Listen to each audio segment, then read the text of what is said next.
आज हम letter F का लिखना और पढ़ना सीखेंगे। अब हम लेटर F का उंगली फेरेंगे।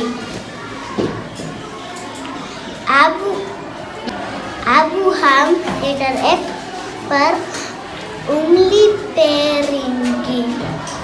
F की आवाज है पा। F for fish, fish में मछली। F for flower, flower में फूल।